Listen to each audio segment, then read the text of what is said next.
Hi, everyone. This is Louis Peretz, Vice President of Policy for WISPA. I am the moderator for this session entitled Upcoming CBRS Spectrum Auction. Thank you all for taking time out of your busy schedules that have gotten increasingly more turbulent and ever evolving in light of what we're all living through with the COVID-19 pandemic. And I want to thank my panelists also for agreeing to participating on this panel. So I am Louis Peretz. I'm the Vice President of Policy. I handle a lot of the development of our policy positions before the FCC and other federal agencies. And I'm going to just briefly talk about what we're about to cover today and then introduce my other panelists. So we think this virtual session today is extremely important. It's historic and important, and it's not just historic because our nation is living through one of the worst pandemics in our history. It's also historic because of the effort, the Herculean effort that several federal agencies had to go through in order to make this auction happen. And that's because this is spectrum that is shared with federal agencies such as the Department of Defense. It's also historic because of the smaller geographic license areas that the FCC is auctioning. They typically do very, very large, what's called partial economic areas or cellular market areas. And what they've decided to do is go with a geographic area license, thanks to the efforts of Claude Aiken and several of our WISPA members, to go with a county size, which should make a lot more priority access licenses available and give a great opportunity to our smaller WISPA members to acquire licensed spectrum for the first time in their business's history. And with that, I'm going to turn it over to my panelists, Bob Capel, Pete Denegi, and Richard Bernhardt, and ask them to just briefly introduce themselves. Bob? Hi, this is Bob Capel. I am Senior Counsel at Lucas, LaFuria, Gutierrez, and Sachs, and I've been a telecom lawyer for over 30 years, primarily representing wireless service providers and companies developing new wireless technologies. Hi there, I'm Pete Denegi. I am the founder of IoT America. We're a managed service provider for IoT and connectivity in rural America, supporting farmers, ranchers, small towns, and small businesses. Hi, I'm Richard Bernhardt. I'm the National Spectrum Advisor for WISPA. I also serve in a number of capacities with the Wireless Innovation Forum, who is the standards development organization for CBRS, and I'm WISPA's representative to the CBRS Alliance. Thank you all. And now I'll turn it over to Bob, who will take you through very detailed auction procedures for the CBRS Priority Access License auction. Bob? Okay, thank you, Louis. Let me jump right into this. And I want to make 3 key points about the CBRS auction. And I'll then circle back and discuss each of these points in greater detail during my presentation. So these are what you really need to know. So part 1. You do not have to participate in the auction and buy spectrum licenses to have access to the CBRS band. However, if you want spectrum that you don't have to share with other service providers, then you will want to participate in the auction. Also, keep in mind that if you buy spectrum in the auction, the priority licensed spectrum that will be available, and we'll talk about, if you buy spectrum, you will still be able to use the shared spectrum as well, so you can combine your holdings. So you have to think about what your needs are. Next slide, please. Very simple. The deadline to participate is Thursday, April 9th. This is the deadline as of today. You should file your application in advance of that deadline if at all possible because of the difficulties sometimes with the FCC's system. The window opens this Thursday. You can start filing this Thursday. You can continue making amendments on your application, changes to your application until until Thursday, April 9th. And Louis, do you want to jump in here about what WISPA is contemplating on? Yes, so thank you very much, Bob. You should know that the WISPA Policy Committee is considering asking for a short extension of the deadline beyond April 9th, 2020. We have not made a decision quite yet, but we're actively considering this. Thanks, Bob. Okay, great. Part 3 of what you really need to know. The next slide, please. You must avoid prohibited communications. And I will talk more about prohibited communications in a few minutes. But you have to become familiar with the rules. If in doubt, ask your lawyer. The FCC takes these rules very seriously. So make sure you know the rules and that you comply with them. So let's delve into the basics. Next slide, please. The CBRS auction. So I'm thinking that many of the folks listening in are familiar with the basics, but let's walk through them briefly. The CBRS band, 3550 to 3700 megahertz, so that's 150 megahertz of spectrum. The FCC is going to auction 7 licenses per county. All spectrum is allocated per county in this band, which is a huge victory for WISPA. A maximum of 70 megahertz will be licensed. Any one entity will be limited to 40 megahertz, so 4 10 megahertz channels. There will be 10 megahertz channels. 7 of those channels will be available as licenses, priority access licenses, a maximum of 4 per entity. So that means in any given county, there will be at least 2 auction winners, potentially a 40 megahertz winner and a 30 megahertz winner.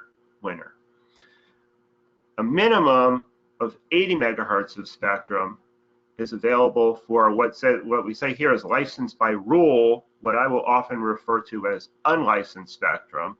For all practical purposes, for WISP operators, there's no difference between licensed by rule and unlicensed spectrum, and I'll cover that in a little bit.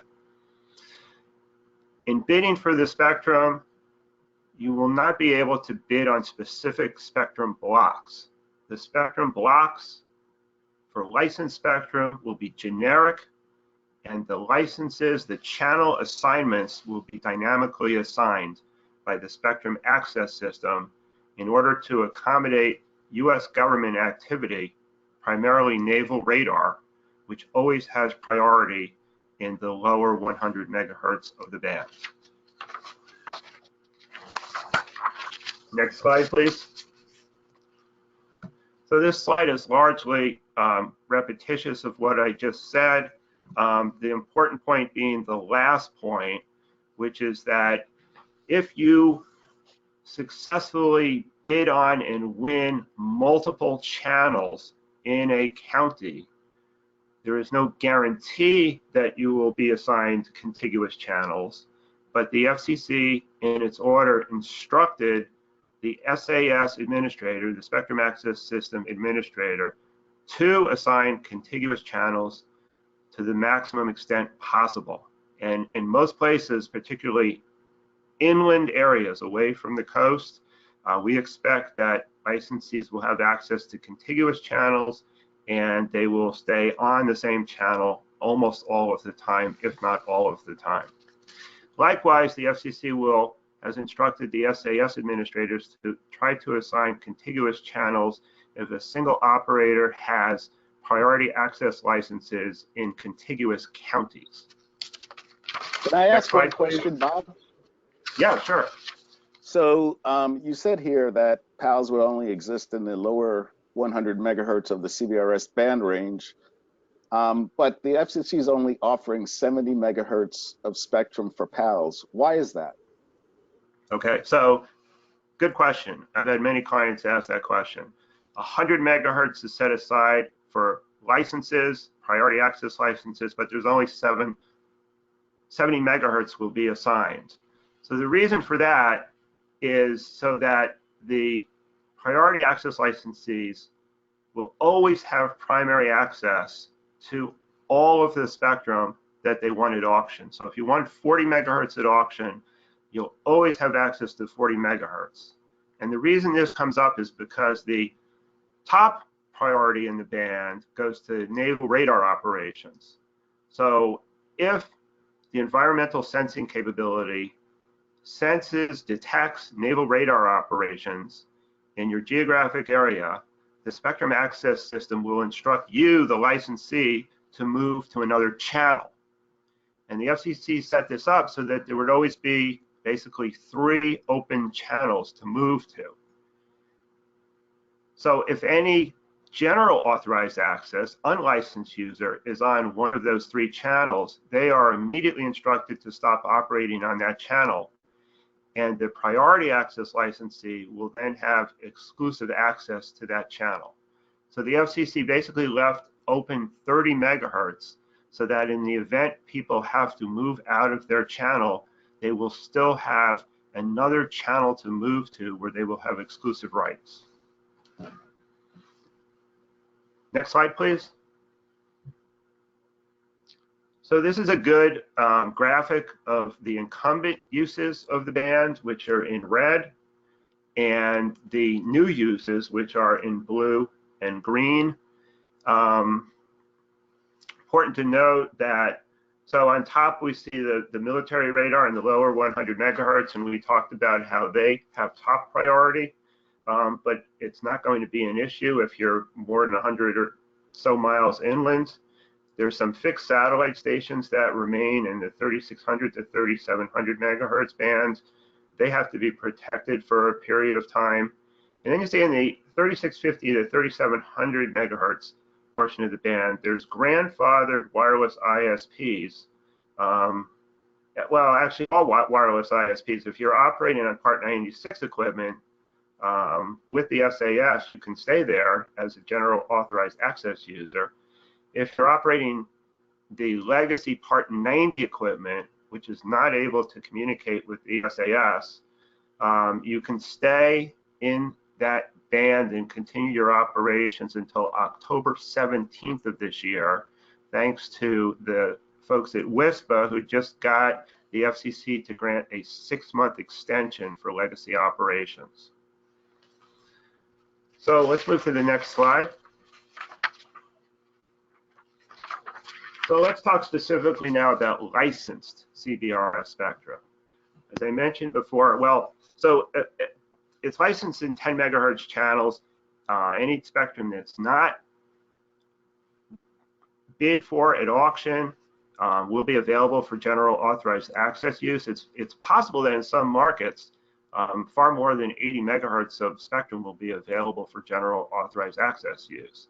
For example, if no one bids in a market, then all 150 megahertz of spectrum would be available for general authorized access use. The spectrum licenses will be awarded on a 10-year license term, and there are certain build-out requirements which are important to understand, what the FCC calls end-of-term substantial performance requirements. And specifically, there's 2 safe harbors. For point-to-point service, you must construct and operate at least 4 links. And if the population exceeds 134,000, then it's 1 link per 33,500 persons. For mobile and point to multi-point, you must provide reliable signal coverage over at least 50% of the population. And the FCC has not defined what reliable means. I've gotten that question. I don't know the answer. Next slide, please. General authorized access spectrum. So this is the remaining CBRS spectrum. This is unlicensed spectrum. No application to the FCC is required. No authorization is required. No notification is required. You you will have access to the spectrum. You will not have protection from interference. The spectrum is shared. So although you don't have to go to the FCC to get approval, there are two very important requirements. First, you must deploy FCC certified Part 96 equipment, which is capable of communication with the SAS. And secondly, you must register with one or more SAS administrators authorized by the FCC. Currently, there are 4 such administrators authorized by the FCC. They're noted below: Google, Federated Wireless, CommScope, and Sony. So let's go to the next slide. Bob, I Yeah. do have a question with regard to this. I've read in some places that a 5th one is in process, Amdocs. Is that the case? And or not? I believe that is the case, but they don't have final authorization yet. When they do, the FCC will publish a public notice. Okay, and secondly, is there going to be another wave of SASs coming, or is this the final list for the 10 years? So that's a really good question. I believe that new entities are eligible to apply to be certified as a SAS. Frankly, I would be surprised if we see any new entrants. Peter, let me just outline that. Or Bob, the answer is there is a wave 2, an established wave 2. What the FCC has not done yet is designated the dates in which those particular companies will go through both ITS and FCC testing. We do expect sometime this year wave 2 will be considered. There are 3 or 4 companies that are in the queue right now that have been preparing to enter the SAS realm, but the FCC has made no formal announcements about that. Amdocs is in the process of doing its final rounds of testing and going through ICD, and so we will, assuming they pass their tests, see Amdocs coming into the fray in the not too distant future. Great. Thanks very much, Richard and Bob. Okay, so if we can move to the next slide, please. So as you're putting together your business model, you need to take into account some what I call hidden costs of using CBRS Spectrum. And by far the largest hidden cost is that all users of CBRS Spectrum, whether licensed users or unlicensed users, must retain and pay an SAS administrator. And this is not inexpensive, and it's an ongoing monthly expense. And I have some sort of general pricing details from some of the SAS providers, but I think I'm going to hold on to those. What I would recommend is that anyone who's interested who hasn't already contacted an SAS administrator, contact them as soon as possible and ask them to send you their sort of basic rack rate plan and get an understanding of what's involved. But as I said, the fees are not insignificant. So you need to be aware of them, and they're ongoing. They continue for so long as you're using the spectrum. A smaller hidden cost is that there's a certified professional installation requirement. Every CBRS implementation must be certified. And this is important for understanding the location of the CBRS device. A training course is available, and it's less than $1,000 per person. And so I expect a lot of WISP to have someone go through that training course so that they're certified. If we can move to the next slide, please. So now we really get into some of the dollars and cents here, and so many of the WISPs will be eligible for one or more of the bidding credits, so it's important to understand what these bidding credits are. For small businesses with an average gross revenue of $55 million or less for the preceding 3 years, they are eligible for a bidding credit of 15%. So let's say you were to bid $100,000 and that were the winning bid, your payment would be $85,000. The small business bidding credit is capped at $25 million, but importantly, there's a $10 million cap for licenses won in counties within a PEA with a population of $500,000 or less. So the $10 million cap basically applies to rural areas, and the FCC put that cap in place so that small businesses would not have an unfair advantage over rural service providers, which face the $10 million cap. Now, the very small businesses, less than $20 million average revenue for the preceding 3 years, they are entitled to a bidding credit of 25%, and that's capped at $25 million. And finally, and perhaps most relevant to many of the WISPs, is the rural service provider bidding credit. And there are two elements there. You must meet two criteria. The first one is that the entity and its affiliates must serve 250,000 or fewer commercial subscribers. And secondly, the entity must provide service in predominantly rural areas, counties with fewer than 100 people per square mile. Rural service providers are eligible for a bidding credit of 15%, and it's capped at $10 million. When we Bob, look at revenue, yes.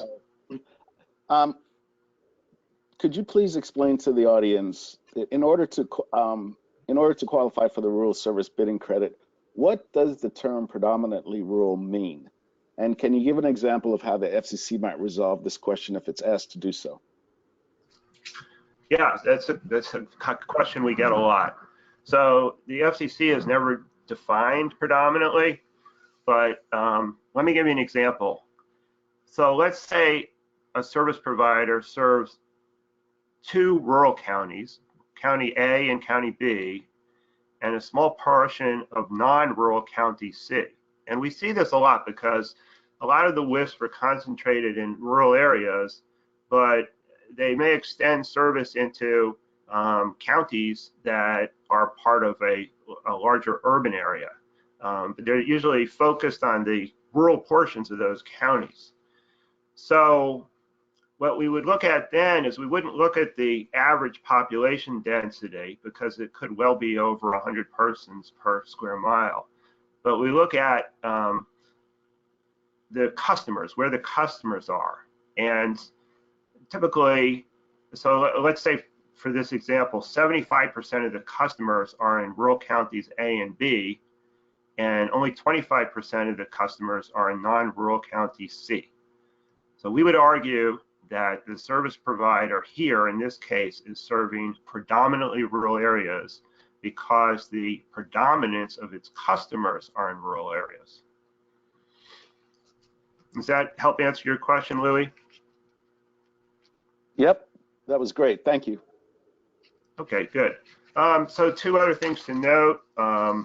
They said when we look at the bidding credit eligibility, gross revenues are aggregated for an applicant and its affiliates. And we'll talk about affiliates in a different context in a moment. And bidding credits cannot be combined, one credit per customer.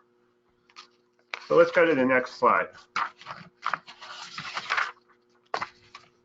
So this is just a reminder of the auction calendar. I'm going to, at the very end of my presentation in a few minutes, I'm going to cover some of the materials the FCC has made available online. A tutorial is already available for how to participate in the auction. The window opens on March 26th, this Thursday.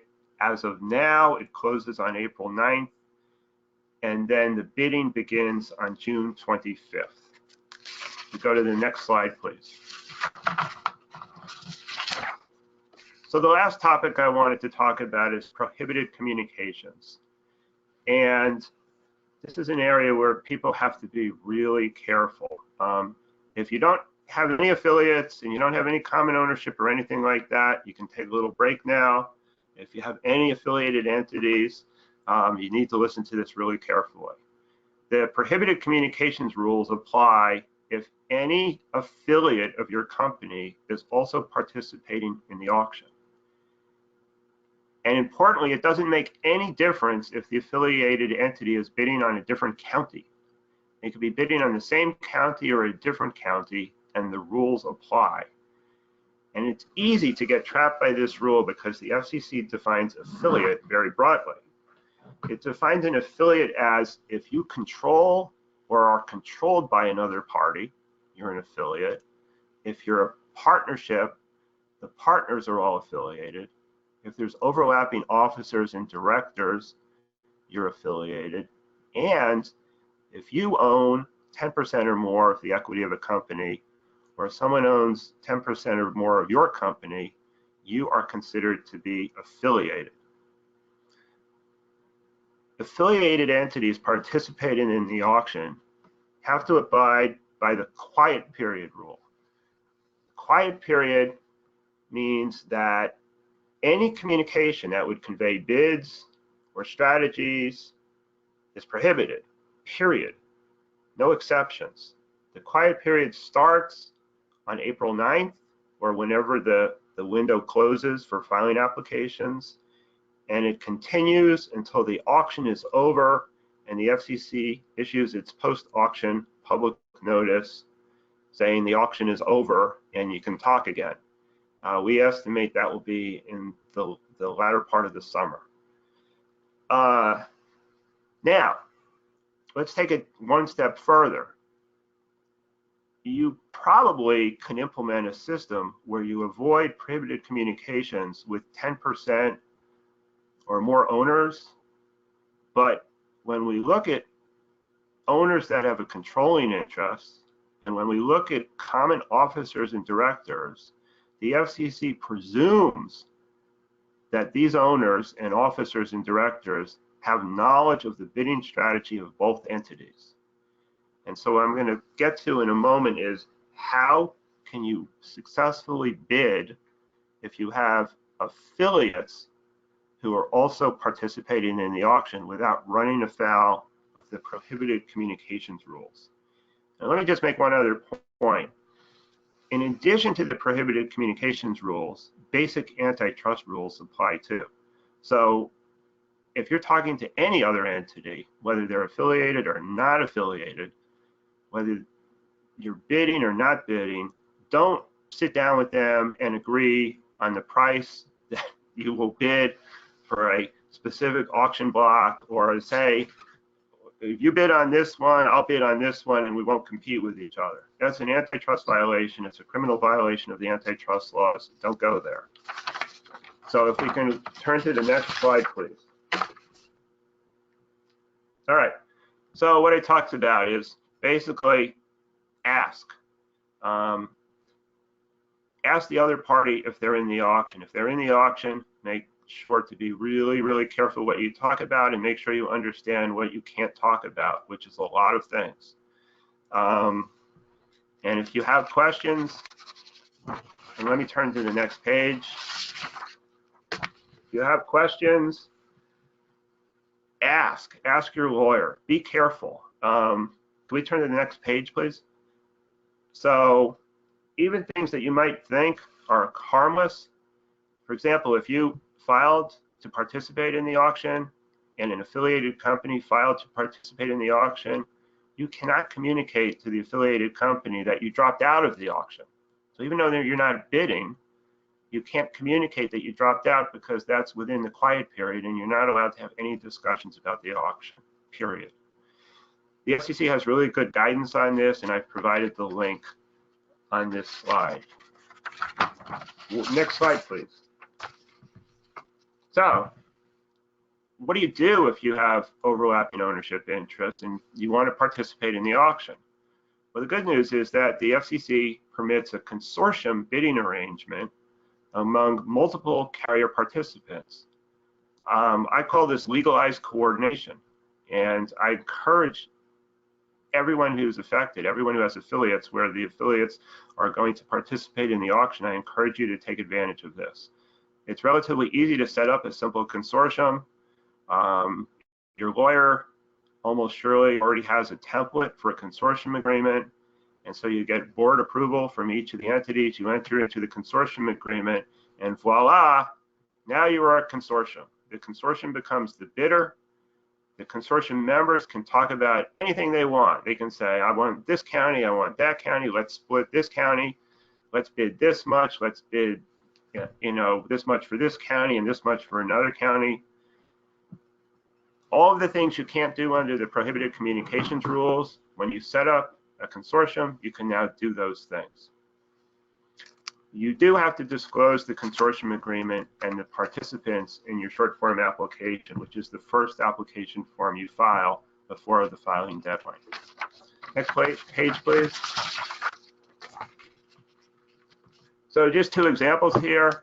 So let's say company A owns 15% of company B and company C. Companies B and C both seek to participate in the auction, but not in overlapping markets. So this is a problem because B and C are both affiliates of A, so they are considered to be affiliates of each other. And thus, there is a risk of unintended prohibited communications. In order to avoid this risk, companies B and C should, they're not required to, but they should form a consortium prior to the April 9th deadline and have the consortium be the applicant. And as I noted before, B and C can then fully discuss which counties to bid on and how much to pay. One more example. Company A and Company B have a common director, but no common ownership. Both seek to participate in the auction, but not in overlapping markets. Again, this is a problem. It doesn't matter if they're not looking at the same markets. It's a problem because an officer or director of a company is assumed to have knowledge of each company's bidding strategy. So again, the solution is for companies A and B to form a consortium before the deadline and have the consortium be the applicant. Okay, last two slides. This is just a short list. If you're going to participate in the auction, you must file Form 175, the short form application, by the April 9th deadline. These are some of the things that you'll be required to do on that form. In the selection of markets, you can select as many markets as you want. You don't have to bid in any of them. So always be over-inclusive. Don't be intimidated by the form, not by the Form 175 at least. It's pretty straightforward. And the FCC provides extensive instructions and a very useful 1-hour tutorial. So if I can move to the last slide, please. Can I just, on that last point there, how long does it normally take to complete a Form 175? I think for those in the audience who have not participated in an auction, that would be helpful to know. My understanding is it could take about an hour to complete the form. It depends how. I mean, for one entity that doesn't have affiliates, it's really easy. The most difficult part of the form is the ownership information. And if you have co-ops or if you have multiple entities that are affiliated with each other, you have to get all of that ownership information. If the ownership information is already online with the FCC, then the FCC will automatically upload that information, and so the form is really easy. But if the information's not online and you haven't participated in an auction before, the biggest hurdle is putting together the ownership information. As I said, if you don't have affiliates, it's really easy. If you have 1 or 2 affiliates, it's easy. If you're affiliated with like 15 different entities that are telecom providers, it will take a little bit more time. But you know, I would say 1 to 2 hours. It's pretty easy. But let me just ask one last question on here. It's to help people, because the whole reason why we're discussing extending the deadline for filing the short form is because people are dealing with operational challenges now, unforeseen operational challenges, and ones that they've never dealt with before. So is it possible to start the Form 175 on like March 26th and then complete it on April 9th if we're not able to extend the deadline beyond April 9th? Oh yeah, I mean, well, I don't like to tell clients this, but you could start the form on April 7th and complete it by April 9th. But that doesn't work so well when all of our clients come to us on April 7th who had expressed no prior interest. But it can be done. It can be done. It really doesn't take that much work. It's the hardest part is getting the ownership information together. The rest of the form is really simple. And really, I'm sorry, the only reason I'm bringing this up is to just try to help our members understand that there are ways to address the challenges that they're facing. And here are some tips that I've heard from other people, other WISPA members who have participated in an auction. Is one way to do it is to start the forum on March 26th and make sure you come back to it. Don't forget it as you're dealing with all these other operational challenges. Thanks. Yeah, no, that's a great idea. So the last slide that's up is for reference. The FCC really does a good job of providing information for auctions. This is auction 105, so they've had a lot of experience with this over the past several decades. When you click on that link, you will see in the middle right like 5 tabs, and really the most important tab is the one that says education. Under the education tab, you'll find really good information about how to participate in the auction, including an online tutorial about filling out Form 175 and the actual Form 175 instructions. So I highly recommend that anyone interested in the auction bookmark that page and refer to it frequently. I do, and it's a very, very good resource. So thank you very much. Thank you, Bob. And now I'll be turning it over to Richard Bernhardt, who will be talking about impairments and secondary market considerations that you might have. Thanks, Louis, and great job, Bob. I know those are all very important topics in approaching the PAL 105 auction. I want to give a little bit of background. Bob went over this a little bit, but I want to reinforce what is it that you're bidding for. This is the PAL Spectrum Allocation, or Priority Access Licensee Spectrum Allocation. If you want to see all of the rules associated with PALs, you would want to go to 47 CFR 96.25, which provides you with the overview of the FCC's rules for allocation of PAL. As noted, all channels in PAL are broken up by 10 megahertz groups, but you can aggregate those. You can bid on 1, 2, 3, or 4 of them in any given county, up to a maximum of 40 megahertz. And I do want to emphasize that maximum of 40 megahertz because you can only hold at any given time 40 megahertz of spectrum. And that 40 megahertz of spectrum includes things that you might lease or otherwise obtain, at least within the PAL spectrum. You can also use GAA spectrum, but do consider that a maximum of 40 per county is the maximum. The assignment of the PAL spectrum is based upon what the spectrum access system will do. And that does put the SASs into a bit of a precarious position because they are being tasked among the 4 that are there, and probably 5 by the time the auction takes place, and there might be some more in the following year, but at least 5 coming up on the auction. And that is that they have to choose in a dynamic fashion how to assign and allocate the spectrum between different parties. And understand that some will buy 1, some will buy 2, some will be in large entities, some will be in small entities, some will get larger and smaller population centers. And we're going to go through what some of the issues you should watch out for if you're going to bid and be aware of, so that you don't end up with a piece of spectrum that isn't terribly useful for your purpose. PAL holders will want to gain adjacent channels in most places, and the rules do point towards that, but they don't mandate it. They try and let the SAS make the decision and do as best as what's possible within the constraints. As noted, the terms begin at 10 years and are renewable, and you have to meet the performance requirements that were indicated. Use requirements in the installation of equipment are a critical matter. You actually have the right to use anywhere that you buy within your PAL region. But in order for that to be an adequate and allocated spectrum, you have to do so specifically by recording with the SAS the protection on the PAL protection area. That's a region of protected area that includes the area where you have actually deployed functional equipment. If you don't deploy functional equipment within your PAL, then the areas that you're not using can be opportunistically used as general authorized access or GAA spectrum.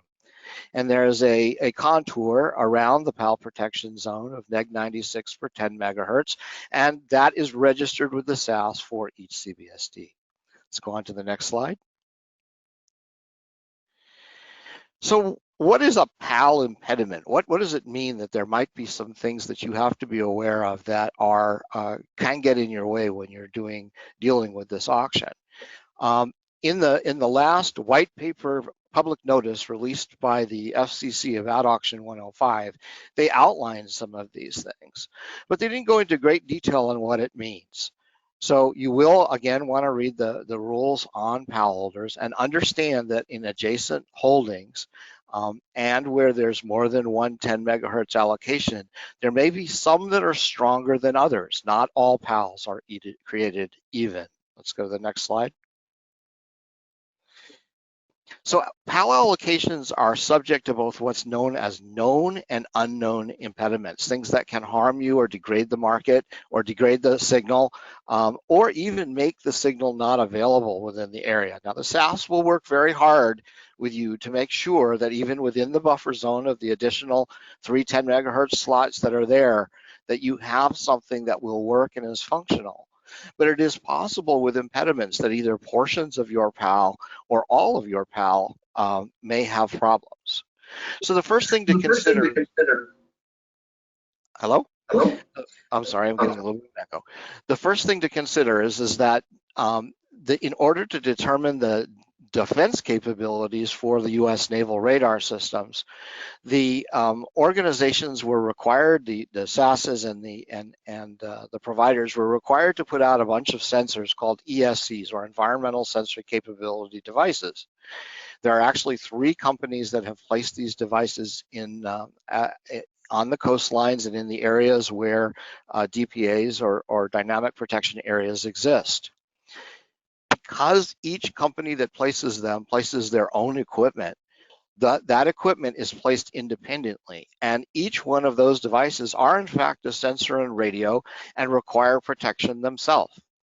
So all of the devices that are put into the field, the ESCs, need in fact to be protected by the SAS so that they can function to show the SAS when there's a DPA event. That's one impediment, because you have to protect them. And the location of the ESCs is not something that is made public. The 2 things that are kept kind of quiet in CBRS, one is the location of the naval systems themselves, because those naval systems are necessarily confidential.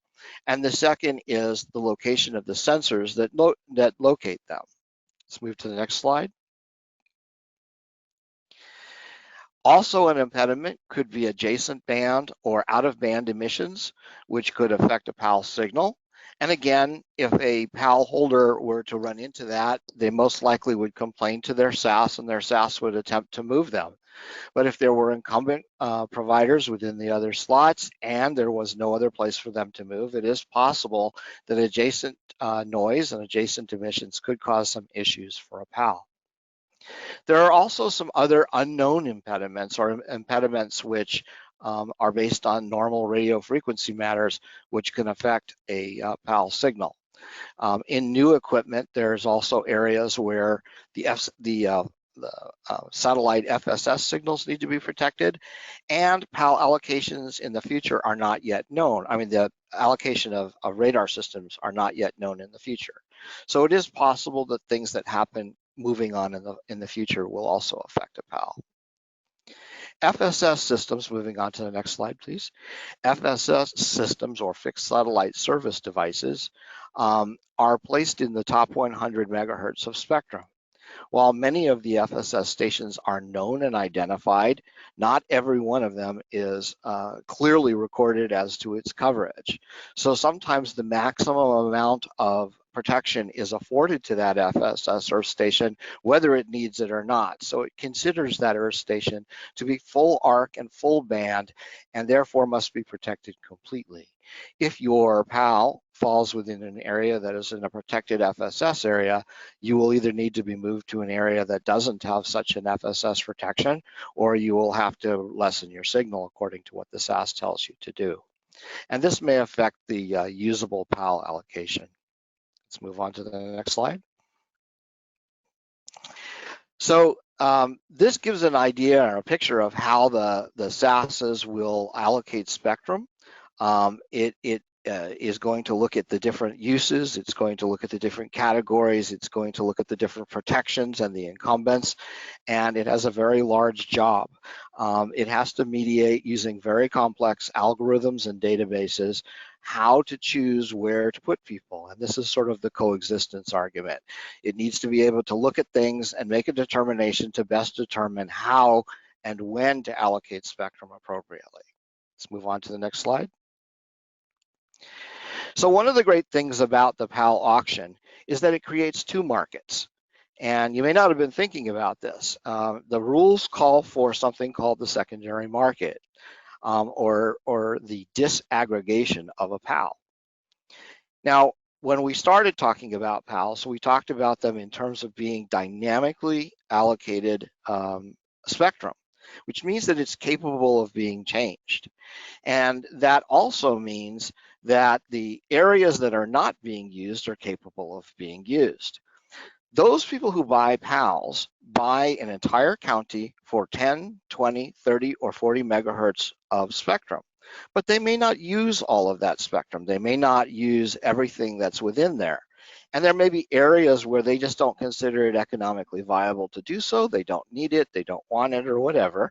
So they have the choice to either lease or sell, or in another way disaggregate the use of those PALs so that they use the portions that they want, and they find parties which have the rights to use a PAL. They have to be cleared by the FCC as a party that can use a PAL, to allow them to either lease or buy or even utilize for a short period of time that same PAL area. So that now gives you a couple of different options. One, you can use unused spectrum as GAA or opportunistic GAA. Secondly, you can buy a PAL and have the equivalent of a licensed piece of spectrum where you're protected and you use it just in that fashion. Or third, you can take part of your spectrum and you can lease it or disaggregate it or sell it, and the party that gets that has those rights within, similar to what your rights are. So there's a lot of different options.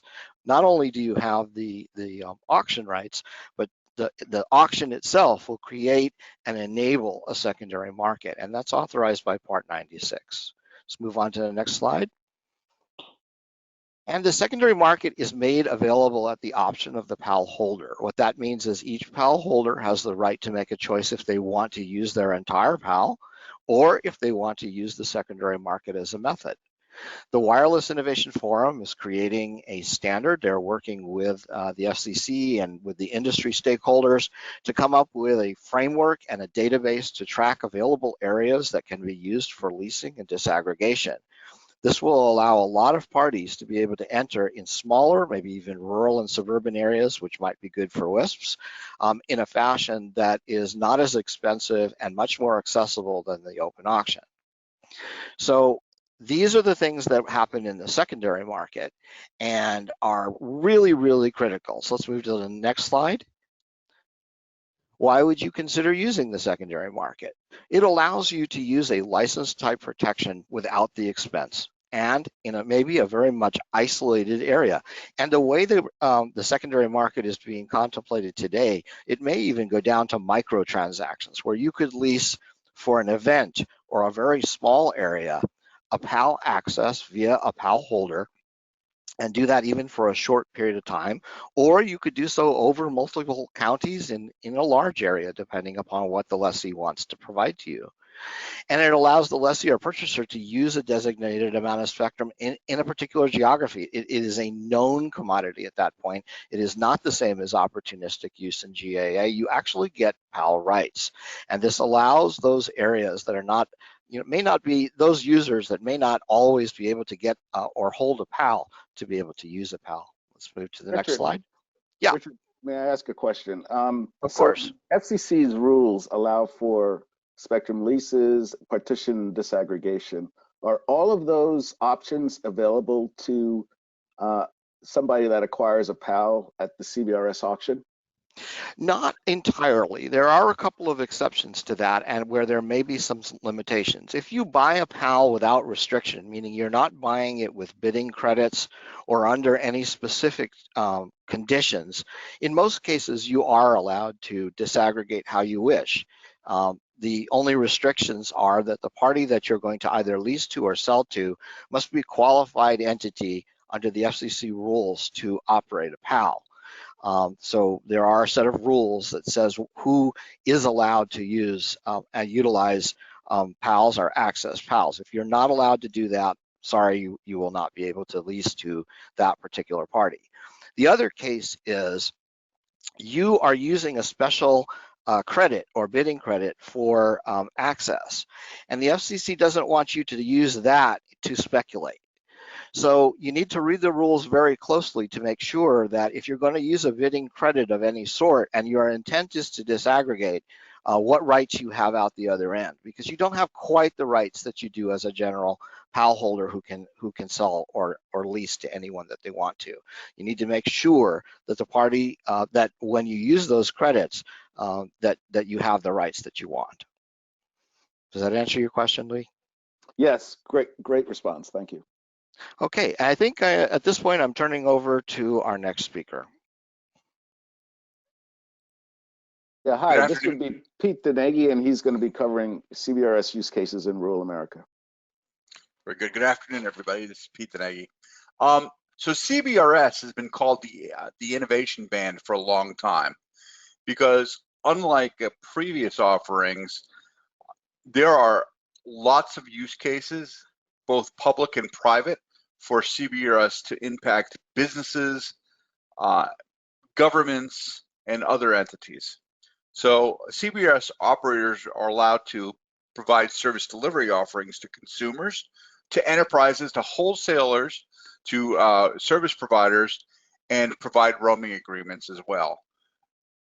New revenue opportunities are available for factories and manufacturing, for hospitals and universities, event venues, airports, transportation hubs, and of course private LTE and 5G. So what this means is if you're in rural America and there happens to be an airport in your facility, in your county, or a county fair, or a manufacturing plants, opportunities for these people to put in private CBRS systems to enable manufacturing and or consumer use in those facilities is a great use case and a great option.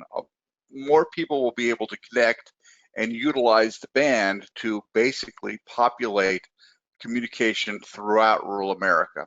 Next slide, please.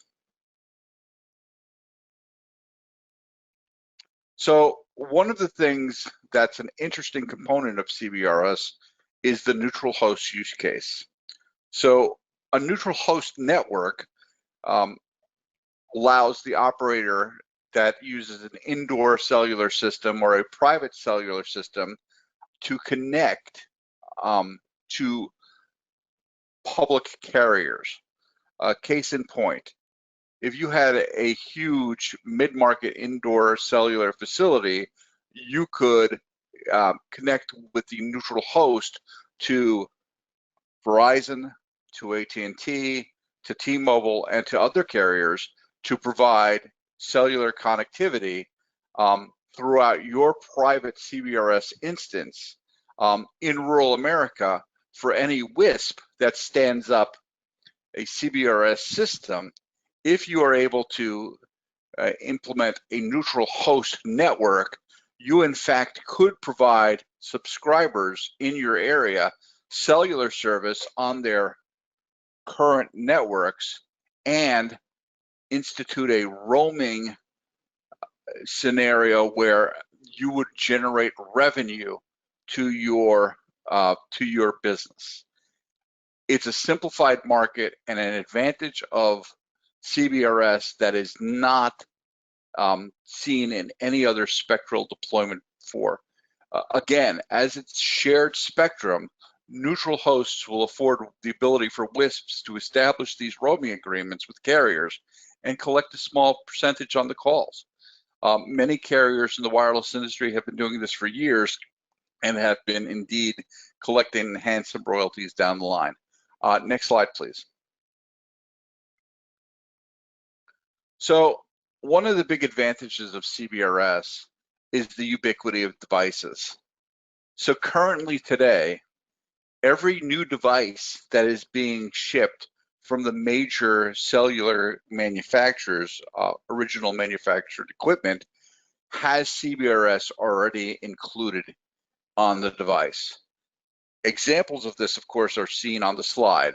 The Google Pixel 4, the OnePlus 7 Pro, the LG G8 ThinQ, Motorola's 5G Mod, the Samsung Galaxy S10, the Apple iPhone 11s.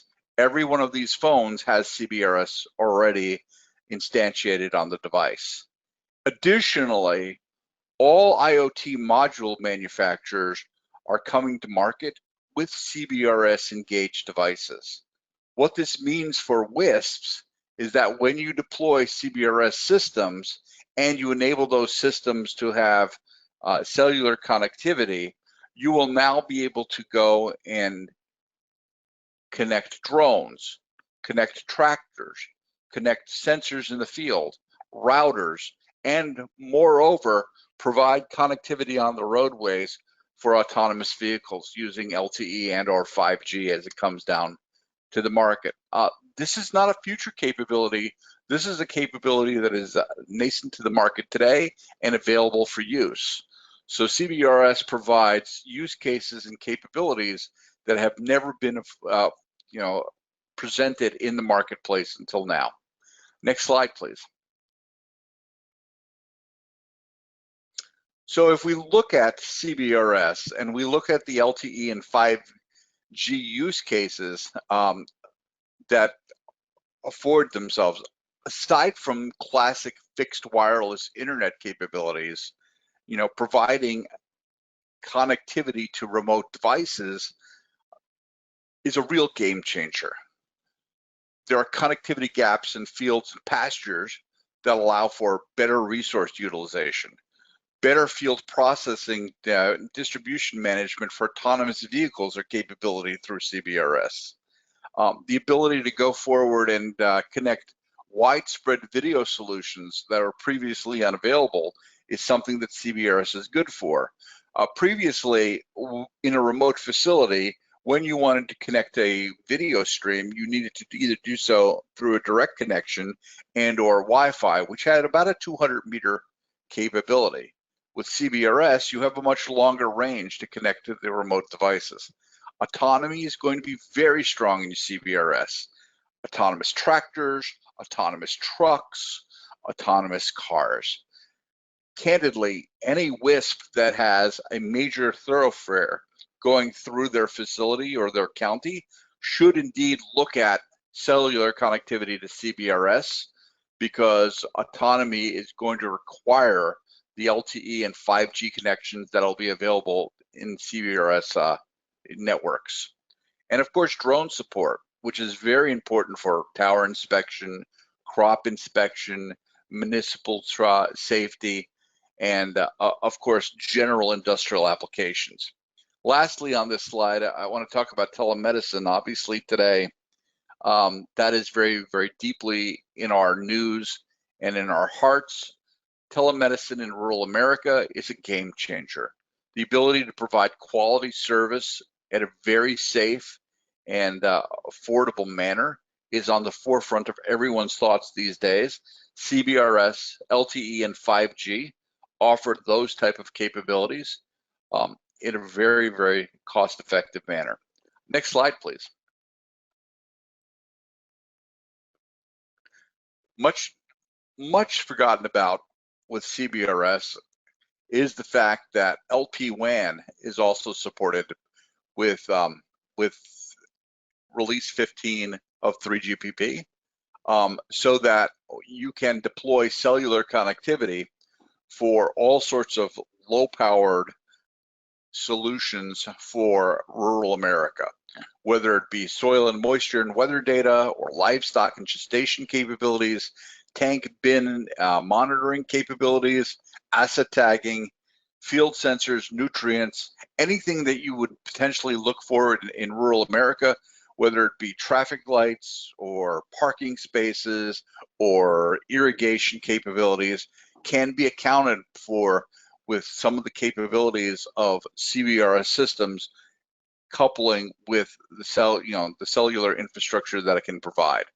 CBRS is going to provide services to rural America that have never been seen before, and IoT is going to be a game changer for most of these people. Next slide, please. I guess that's the last slide.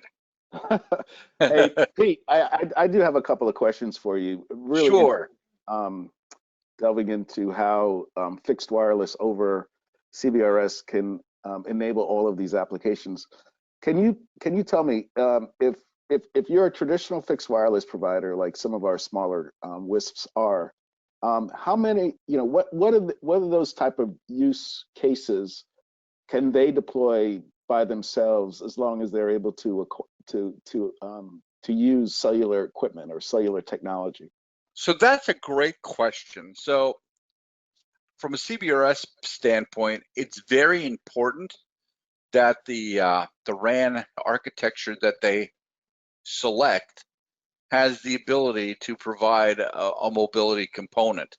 Not all the OEMs can actually attach to mobility infrastructure. Case in point, if someone uses, and I'm going to throw a name out here, Ericsson, which is a very big company in the cellular industry. If you use Ericsson's core and Ericsson's CBRS equipment, you will be able to go and attach mobility components to it.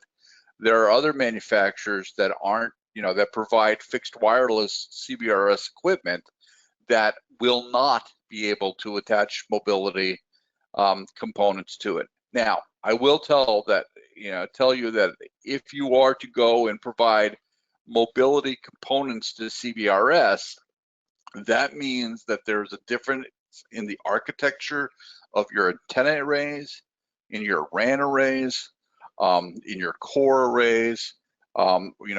There are a lot of differences that you have to look at. It's not the same as doing a fixed point-to-point or fixed point-to-multi-point network where you're providing internet services to receivers. You, in essence, are architecting the design so that mobile devices that are both stationary and not stationary will be collected by the by the core. So things have to, it's not that any CBRS network equipment provider will provide connectivity to mobile devices and or IoT sensors. You have to make sure that when you make those selections, you have the ability to do that down the road. I will tell you that all the major carriers, AT&T, Verizon, and T-Mobile, I'm leaving Sprint out because they're merging in a matter of days with T-Mobile, as well as all the MSOs and many other major players, are deeply looking at providing CBRS as very good mid-band connectivity for 5G and LTE connectivity for mobile and IoT devices. Hopefully and what that about answers your question. That's a great response. Thank you for being so comprehensive. And what about neutral host networks? Is that something that a traditional fixed wireless service company that may not want to adopt cellular technology, is that the type of use case that just a fixed wireless company using technology that they're familiar with could implement? Yeah, so so neutral host is also a brand new is a brand new foray that comes about by CBRS. You know, there have been roaming agreements between cellular carriers since the dawn of man, or at least the cellular industry in 1985. So roaming is certainly not you know, unheard of. What is different with CBRS, since the CBRS spectrum is available to every carrier and every device, neutral host networks, you know, are being stood up or looking at being stood up, you know, to provide connectivity. So for a WISP, to answer your question, if you're not typically, or you have not typically stood up cellular before as part, you know, is part of your business plan, CBRS allows you to actually put together your traditional business with a cellular component. And even if you do not, you know, per se choose to put in CBRS enabled SIM cards, which are available to provide your own, you know, cellular connectivity, you could provide connectivity for other networks and become agents for Verizon or Sprint or T-Mobile or Metro PCS or US Cellular or AT&T, and just from a, you know, resale capability standpoint. This would again provide real value to the rural customers, as well as a differentiated service line. And oh, by the way, when someone comes into the service area, you would be receiving revenues from those companies as well. Even if the subscriber had a Verizon, AT&T, or T-Mobile service plan, you would basically take a revenue stream off of the call. Now, to close on that though, neutral host is something that's being designed. It is not something that has had a lot of experience sets associated to it. So there aren't a lot of people who have deep history of you know, negotiating neutral host networks. So this is new times, and this is evolving. Richard and Bob, anything that you guys want to comment with regard to that? No, it's a very exciting, neutral host is a very exciting approach because it will allow WISPs and other operators to, you know, to utilize equipment and infrastructure that's in place, and not have to duplicate it, and participate in and with operators in various different ways that they weren't able to do before, such as in stadiums or venues or event locations or enterprises.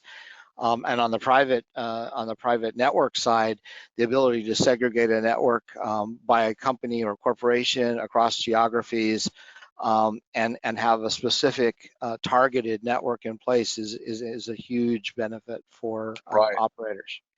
Absolutely. I mean, you know, and again, just from a use case perspective, so IoT America is in Frisco, Texas, and of course we've all heard of Friday Night Lights. So in every small town in Texas, basically the largest town in the county happens to be the one that has the home football game that Friday night. So if you actually had CBRS capabilities in the football stadium, you in fact could provide cellular connectivity to all those residents, and something that's never been done before. One of the real values and why we think that there's going to be a great partnership is that many cellular carriers haven't connected rural America because of the ARPU requirements that they have, the average revenue per user, to provide cellular service. If you're standing up CBRS to provide fixed wireless connectivity for internet, as well as cellular connectivity, the gate for infrastructure drops, and the desire for major carriers to connect to you to provide, you know, roaming services throughout CBRS increases. The other thing that's very different, in previous iterations of cellular technology, you typically could only roam with people who were architecturally similar to you. Case in point, Verizon and Sprint could roam because they were CDMA back in the 1G, 2G, 3G days, but they couldn't roam with T-Mobile or AT&T because they were GSM. With CBRS, every carrier can roam to every carrier. So a WISP, in essence, could provide ubiquitous service to every major wireless carrier and receive a revenue stream. It's very exciting. And Richard, on that point, does that then open up the leasing opportunities and secondary market opportunities that WISP would have if they purchased PALs and decided that the secondary market option was something that they should take advantage of? Yeah, absolutely. You know, with the ability to isolate specific geographies and isolate some protected spectrum along with the GAA spectrum, they have the opportunity to provide a wider range of protected services with a high level of service. And the advantage of doing that, of course, is obvious, that you can isolate those services and then provide them accordingly.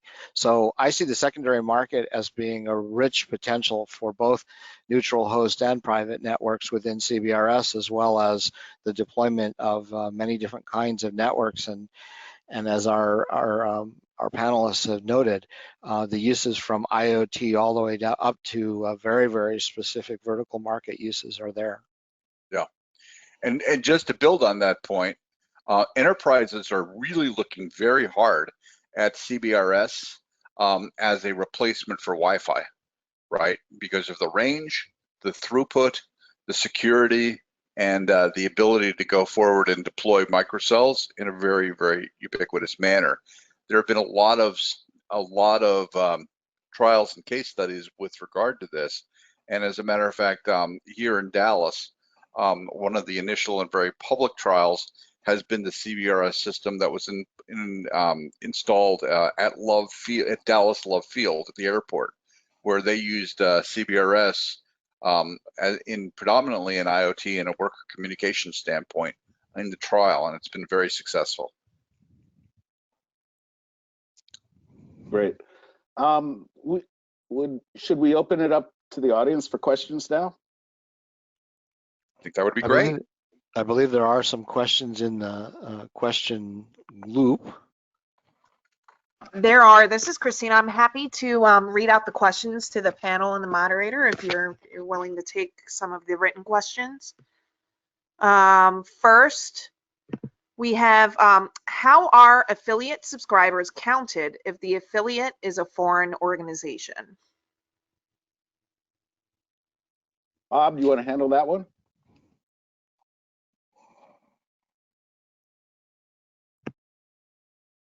Bob? Well, I think we lost Bob for a moment there. Affiliate organizations are anyone that is an associated organization. They also have to be an organization which has the ability to participate in the auction. So I'm not sure the definition that the questioner is asking when they're using the word foreign, but when you're considering affiliates, it's any connected in any fashion organization.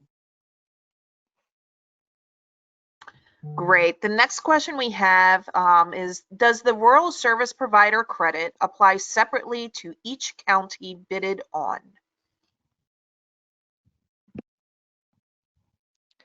So Louis, maybe you have the best answer on that one. I don't know how far it extends. I believe it applies to the auction as a whole.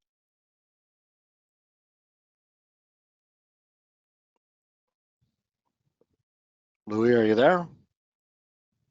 Yeah, sorry about that. Yeah, that's a question that I don't believe the FCC. And here's another point that I'm not sure if Bob mentioned, but the FCC has really not defined that. There's not been a case where they've had to, whether it's an adjudication or a rulemaking proceeding, the FCC has never really truly addressed that question. The example Bob gave you is kind of the only straightforward response that they've ever been able to give, which is that, if you're predominantly in a county that is predominantly rural, that clearly counts. But what if you win a PAL in one county that is rural, but in another county it's not predominantly rural? What then? That last example that I'm describing, that is the one that the FCC has not yet discussed. So one thing that Bob may, well, it's just something that's important for all the audience members to know, is that the FCC does have contact personnel for the auction if you have questions such as this one. Again, it's going to be really difficult, and they probably will give you some questions that are not truly satisfying because they won't ask, because you won't know exactly what counties you're winning during the bidding process. But you can always try the point of contacts that the FCC issued in its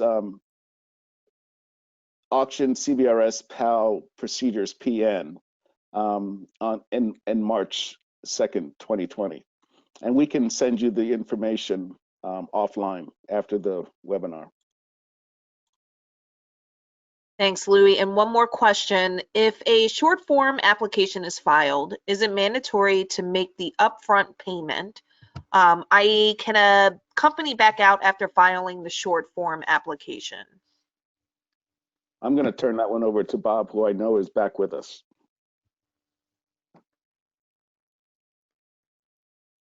Bob, I think you've muted your computer.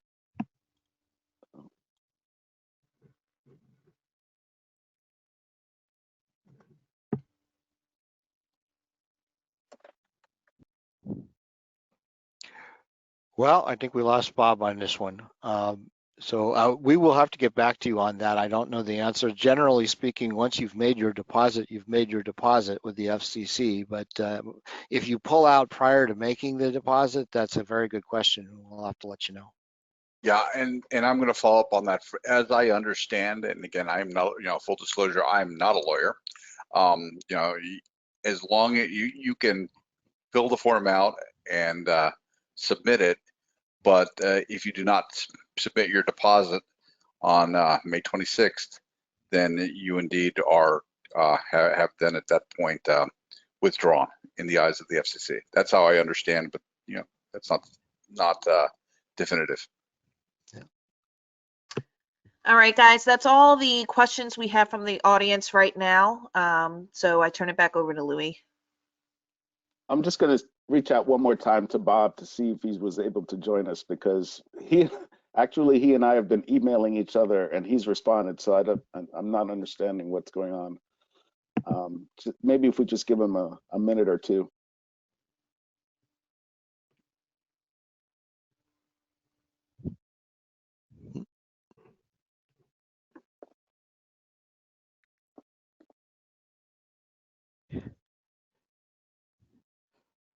I think his connection, unfortunately, Louis, has gone awry at this point. So let me just be clear. Can we tell if is he not connected? Can we tell that information, Mike or Christina? I can't tell. We have Bob listed as a panelist and his mic is on. So from our standpoint, he's on. So perhaps we, since we were up against time anyway, perhaps we wrap it up. Okay. So let me just say one thing real quick. On your screen right now are all of our contacts. If your question wasn't answered or there's something that comes up that you'd like to know, please feel free to contact one of us, and that way we can get back to you in a reasonable period of time. Okay, and Bob did email me. He is having at-home connection broadband issues. And he did say that an applicant can file a 175 and then not make the upfront payment. So you can withdraw after filing the 175 if you do not make the upfront payment.